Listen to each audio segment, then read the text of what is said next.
Où en sont ces négociations? Cette négociation a été lancée en juin 2013. Les États membres au Conseil ont donné unanimement un mandat de négociation à la Commission européenne. Nous en sommes maintenant au 9e round de négociation qui aura lieu fin avril. C'est une négociation qui est très ambitieuse, qui va au-delà des négociations habituelles parce qu'elle couvre non seulement les droits de douane, mais aussi les services, l'investissement, les marchés publics, la propriété intellectuelle.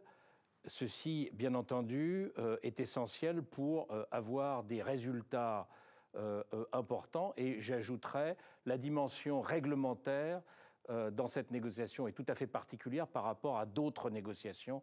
C'est ce qui fait que cette négociation peut et doit produire des résultats importants en termes de croissance et d'emploi des deux côtés de l'Atlantique. Bien entendu, cette négociation doit être équilibrée en même temps qu'elle doit être ambitieuse. Et quels sont les grands enjeux de cet accord?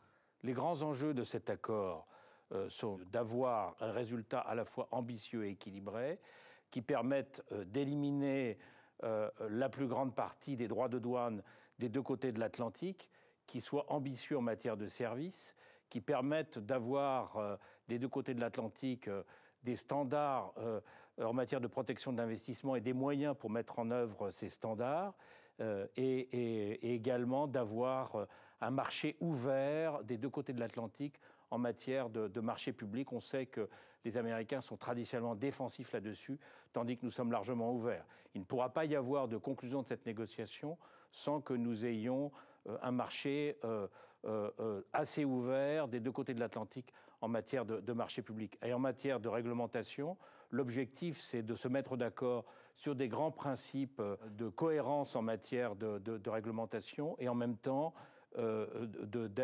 d'assurer une plus grande coopération des régulateurs des deux côtés de l'Atlantique, de façon à ce que lorsqu'un problème se produit est devant nous et que l'analyse des risques est plus ou moins la même, qu'on puisse mettre en œuvre des règlements qui soient compatibles entre eux, au lieu d'avoir des résultats similaires par des règlements qui empêchent le commerce. Bien entendu, ceci ne pourra pas mettre en cause en aucune manière le niveau de protection des consommateurs des deux côtés de l'Atlantique, que ce soit en matière de santé, de protection des consommateurs, en matière d'environnement.